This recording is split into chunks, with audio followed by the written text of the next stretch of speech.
and studied for 1 year in Pakistan. From 1988 to 1993, he studied in Medina University and graduated from the College of Sharia. He then took a position as a translator at the Washington branch of the Imam Muhammad ibn Saud University.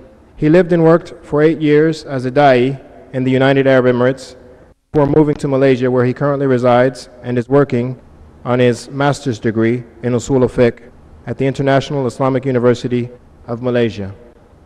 Brothers and sisters, ladies and gentlemen, please join me in welcoming to the podium, speaking on the topic of Islam's relevance to sustainability and civilization, Brother Riaz Ansary.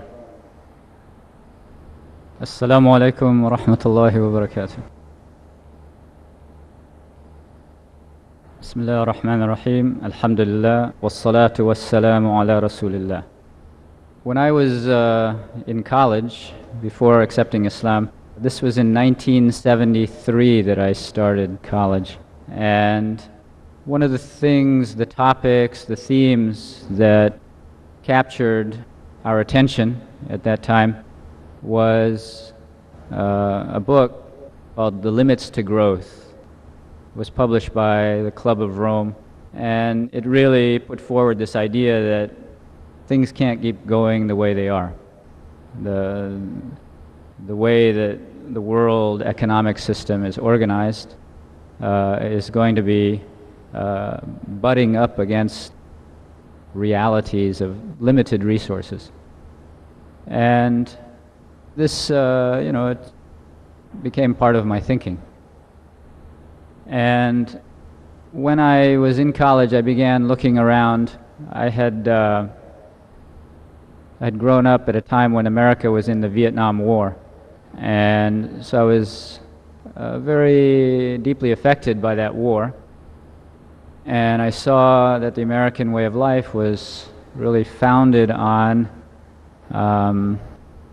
tyranny. That what the Americans did in Vietnam was just somebody with a 500-pound hammer trying to beat somebody, a 98-pound weakling into submission. And in the end, that small little country actually beat the United States. And when I was in college, I had a roommate who was a Marxist. And we used to talk about the world and what's going on around us. And he seemed to have a very coherent explanation of what was happening. So this also affected me to the extent that I actually dropped out of college and I became a Marxist, and I studied welding, and I wanted to join the working class. But when I actually did join the working class, I found that actually they weren't interested in revolution at all. They were interested in buying houses and doing everything else that people like to do. And when I looked at the American system of life, and I looked at the communist system of life, I saw that really the aim of life in both of them had converged. That the aim of life was to maximize production. And it seemed to me that this really is not a basis for a proper understanding of life. It can't be the goal of life. And so I started looking around, There must be an alternative worldview that can give us some way of life that doesn't deny the world, as Christianity and Buddhism, etc. They deny the world. I mean, the world is essentially evil in the Christian worldview, and it is the source of suffering in Buddhism, and it is illusion in Hinduism. So a worldview that completely denies this world, it's not realistic, it's not balanced. And then on the other hand, a worldview that makes this world the be-all and the end-all of everything. Just make your effort here. And the slogan that I used to see on the bumper stickers when I was in the U.S., whoever dies with the most toys wins. So I mean, you can't establish a civilization on that slogan. And so it seemed to me when I started to study Islam, I had this kind of sense, an intuitive sense that Islam might have that balance that would make it possible for people to live with dignity and to live a decent, comfortable life in this world, and more importantly, to prepare themselves for the hereafter, a life without end.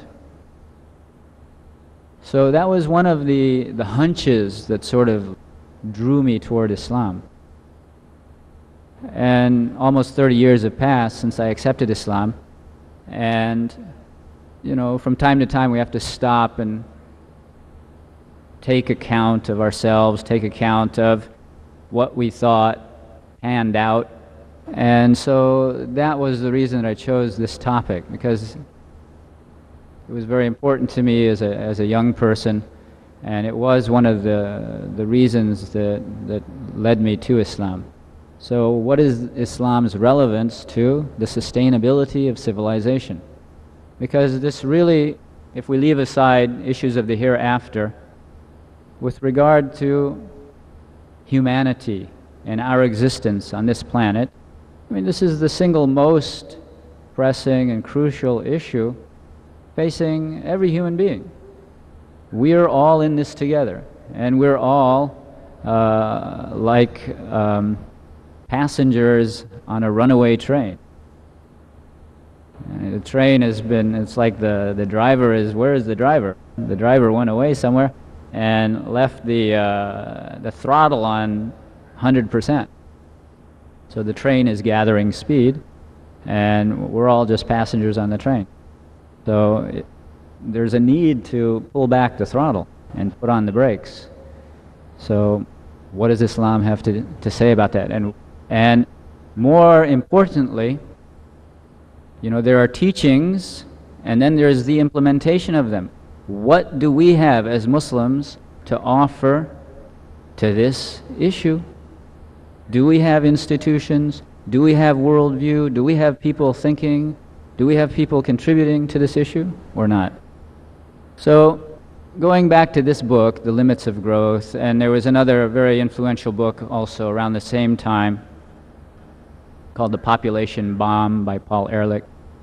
So one of the critical fundamental issues that they looked at was population growth as related to the carrying capacity of the earth. And demographers, people who study population, they say that around the dawn of the age of agriculture, which was maybe 10,000 years ago, something more or less, around that time, the world estimated population, nobody knows for sure, but the estimate, somewhere around 8 to 10 million human beings on the whole planet. Because the way that people used to make their livelihood before that was hunting and gathering. And when I was a young kid, they used to tell us that, yeah, life was really hard, and then somebody really smart figured out how to plant wheat or whatever, and domesticated wheat, and then civilization took off. Actually, when scientists study this more and more, when you look at people who are hunters and gatherers, you see that they don't really work that hard to survive. Even people, because in our time, the hunters and gatherers have been pushed to the most marginal environments in the world, like the Bushmen in the Kalahari Desert. I mean, they're pushed there because their neighbors drove them out of better lands. And the Bushmen, they work about 20 to 25 hours a week to make their livelihood. and the rest of their time is leisure time and time spent with interacting with each other as human beings. And actually, one of the things that happened with agriculture was that it made possible states, and it made possible people who would collect the surplus from the peasants. And so you have the rise of these institutions like Fir'aun, at the peak of the pyramid, the pyramid being the symbol of Egyptian civilization, a broad base with an elite at the top. So agriculture made possible the development of elites, because you could take surplus and store it. And it made possible so many of the things that we know about civilization, like writing and the development of an intellectual class, which were scribes in the time of Egypt, and they were linked with the religious organization. So, but the point is that the previous way of earning a living, it wasn't something that left people just starving and working their fingers to the bone. I mean, they had lots of leisure time, and their subsistence situation was stable. They say that the Australian Aborigines, I mean, they've had a continuous culture in Australia for tens of thousands of years. Now, with agriculture, then you start to have the steady growth of population. And at the time that Thomas Malthus, the famous British economist, who was working in the first half of the 1800s, the estimate of world population when he wrote his key work on population and economics, in the whole world the estimate was about 1 billion people. So Malthus looked around and he said, look, one couple, a man and a woman, they might have 4, 6, 8 children, and so the population is growing at a geometric rate. It's a curve that gets steeper with time. And food production is growing in a linear way. So there's going to be a point where the two lines cross. And when they do, then misery will become the limiting factor on population. Now, this idea it hasn't played out as Malthus thought it would so far. Food production has increased dramatically in the last 200 years, and it has kept pace with population. And Malthus's theory was actually used by the owners of capital in England as an excuse to pay workers wages that could not support a family. They said, if we pay them more, it will only encourage them to reproduce more. So we're actually doing a service to humanity by limiting the wages of the workers. So they were imposing misery upon the people in the name of this theory. But Malthus's idea about population growth has been by and large accurate, so that the rate of doubling of the population has decreased with time. When he wrote his thesis, the rate of doubling was something like 180 years for the world population to double. And by 1975, the estimated rate of doubling is 39 years. Obviously, that rate of doubling cannot go on forever. I mean, it's simple math. Paul Ehrlich, he did the calculations, and if the current rate when he was writing, which is like 1970, if that current rate were to continue, then within a period of 900 years, there would be 100 people for every square yard of the Earth's surface, including the water, if I'm not mistaken. Even if it didn't include the water. I mean, obviously, that couldn't go on. And because, I mean, this concept of doubling, I mean, it produces tremendous increases with each doubling. One popular science writer, Isaac Asimov, he did the calculations, and he calculated that if that rate of doubling were to go on for 5,000 years, the mass of humanity would equal the mass of the universe. So clearly the rate of doubling can't go on.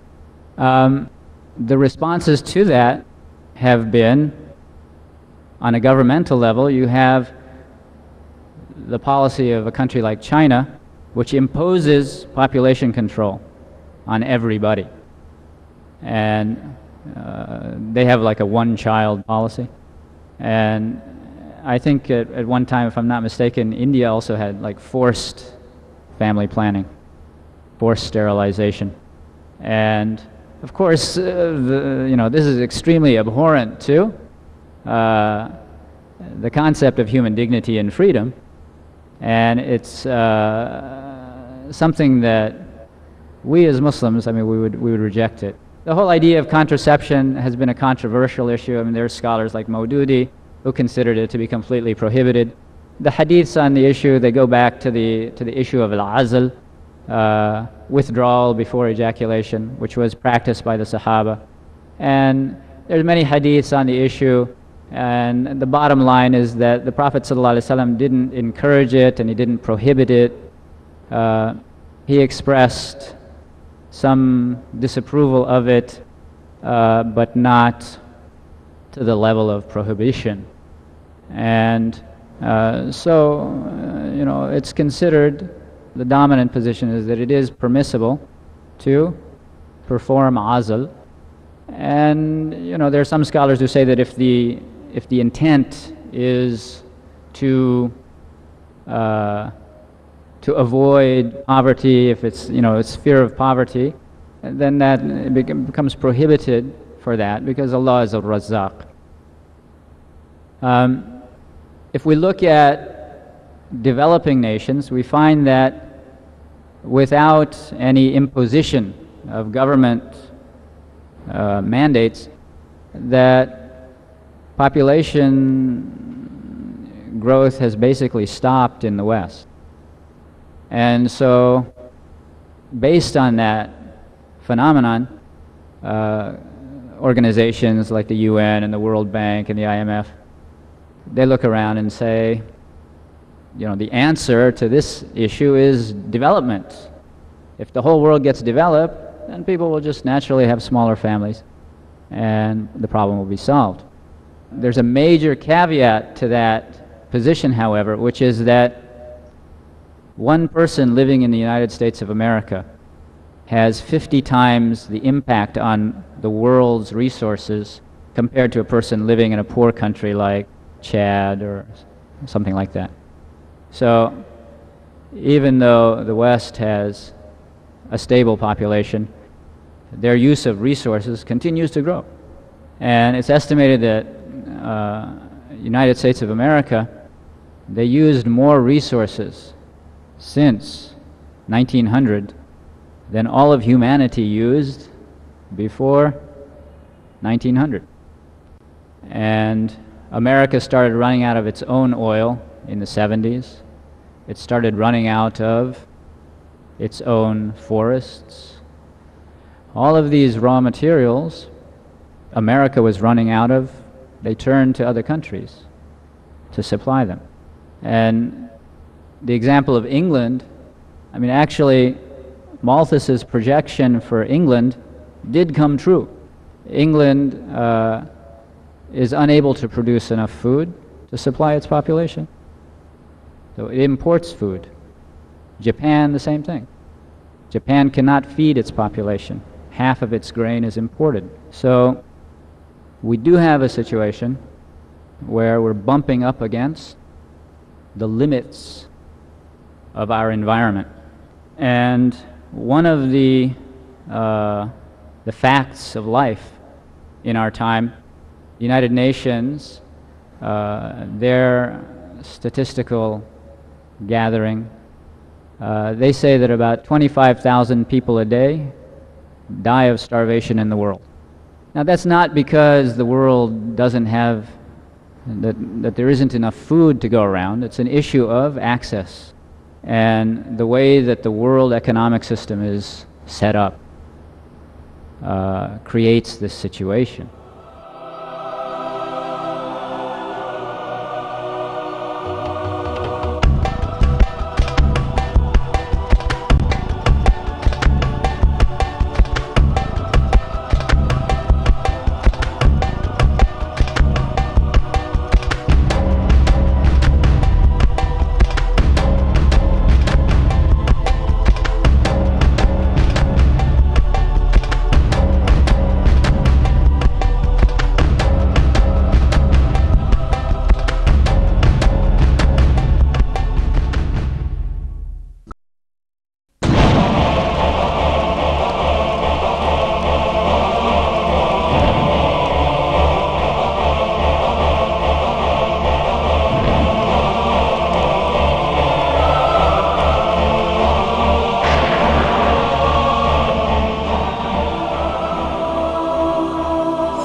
What is Islam's relevance to the sustainability of civilization? And this is the single most pressing and crucial issue facing every human being. Islam might have that balance, make it possible for people to live with dignity and to live a decent, comfortable life in this world, and more importantly, to prepare themselves for the hereafter, a life without end.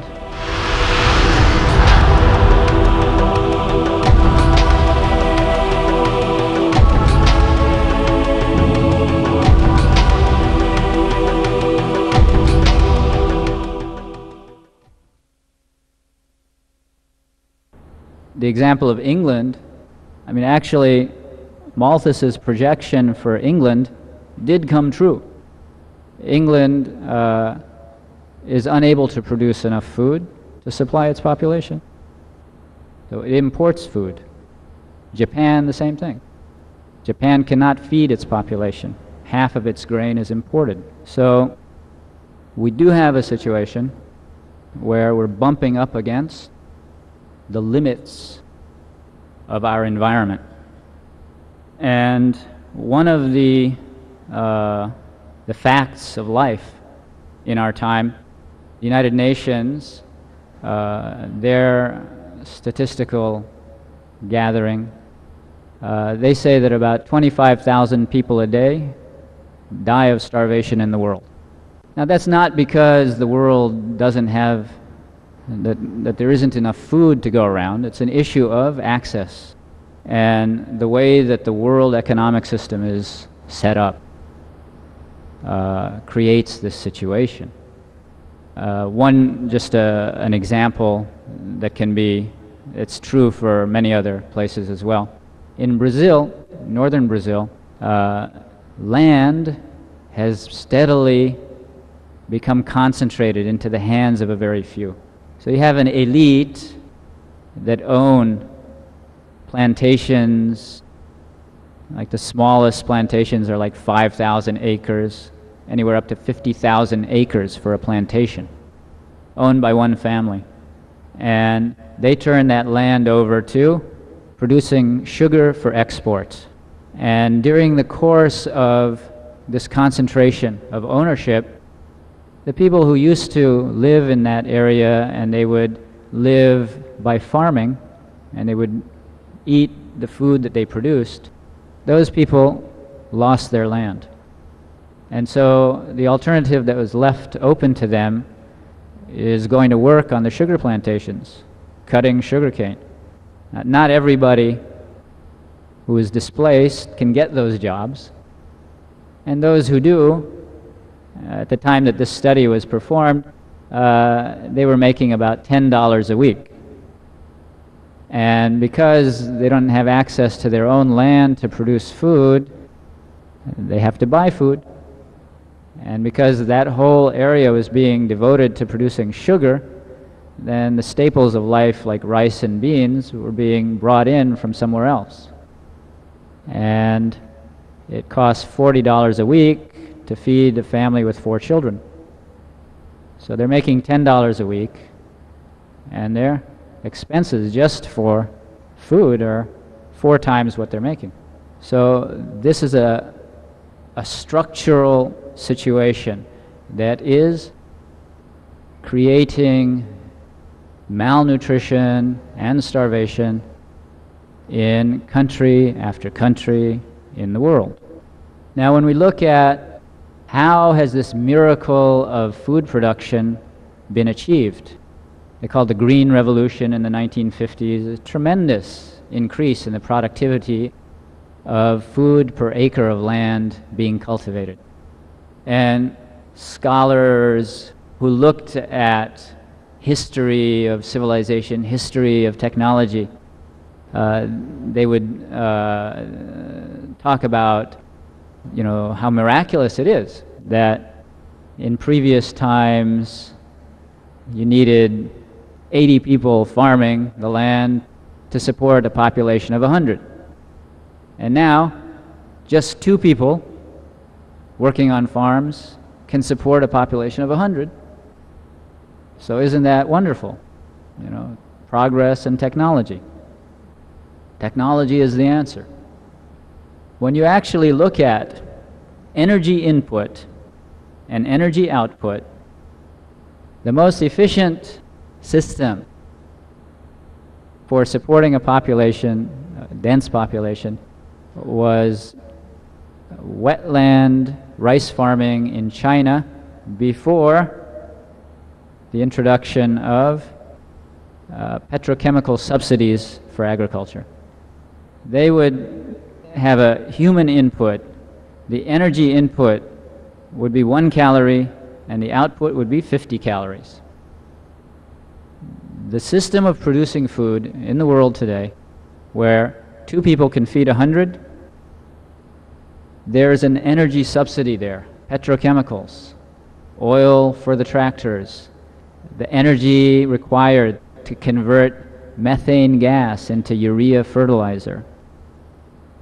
When you count all of the energy being put into the food and the calorie output, you have 9 calories going in and 1 calorie coming out. So the miracle of increased food production is entirely dependent upon the petrochemical basis of our civilization. So civilization as we know it is based on petrochemicals. And according to some scholars, we've already reached the world peak oil production. And nobody knows for sure. But in this place, when you look at the production in that country, the production in that country, the production in that country, that if we haven't reached the peak, we're pretty close to it. So within the next 50 years, oil will, by 50 years from now, oil will probably be a very, very scarce commodity. And okay, there's natural gas, there's coal, but all of that within maximum of 150, 200 years, it will run out. And petrochemicals, the nature of petrochemicals is that they were produced over periods of tens of millions of years. So the prospect of replacing them is virtually nil. So as a technological base for our civilization, we have to look elsewhere. One other thing about petroleum is that It's not just a source of energy, it's a source of materials, plastics, and all those things are produced from petroleum. And you know, there's a famous person working on alternative technology in the U.S. named Amory Lovins. His group, one of the things that they really looked at is, you know, how do we make cars lighter? Because if cars are lighter, then there'll be less fuel burned to take them around.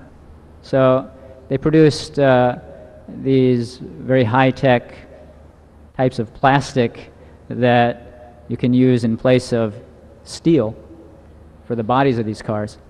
And they're like Kevlar or tougher.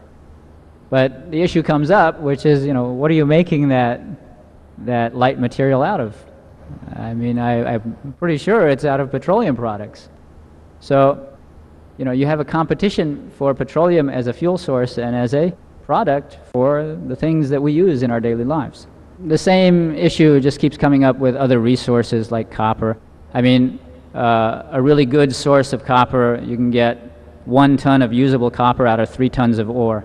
If the copper is low grade, you have to break up 200 tons of earth to get a ton of copper. So the nature of this process is that people always go for what's easiest to get.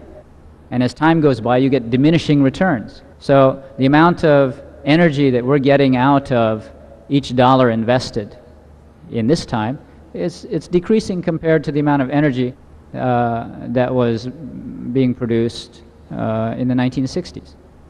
And the same goes with these other resources. And we see, you know, I was just talking to one of our brothers here. He has a factory that's involved in producing a fish paste, which is in demand in Japan. And this fish paste was originally being made as a substitute for crab. And they were fishing pollock fish from the waters of the Arctic Ocean near Alaska. And so now the pollock is running out. So they've started looking around for replacements, and so they're now using a fish that's available off the coast of India. And so, I mean, this process of substitution goes on, but how long can it keep going? The other feature of the civilization in which we live is as you process vast amounts of raw materials in order to maintain a high consumption lifestyle, you produce vast amounts of waste. And so, I mean, that's global warming and air pollution, water pollution, solid pollution, all of those things we're familiar with. And, you know, if we look at what's available to replace oil, nuclear power, it's based on uranium, which is itself a scarce resource. And the issues, all the other issues of producing waste pale compared to the waste produced by nuclear fission. You have to take care of those wastes for 25,000 years as the half-life for plutonium.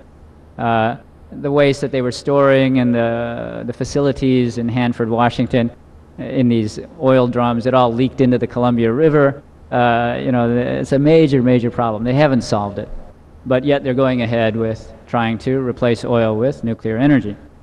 Hydroelectric power, most of the dams that can be built or have already been built. Wind power is good, but it's not going to supply on the rate that the world is using. It can't replace the amount that we're using of oil. Solar is okay, but it's so diffuse. It can be used for maybe heating your water in your house, but it's not going to run your car.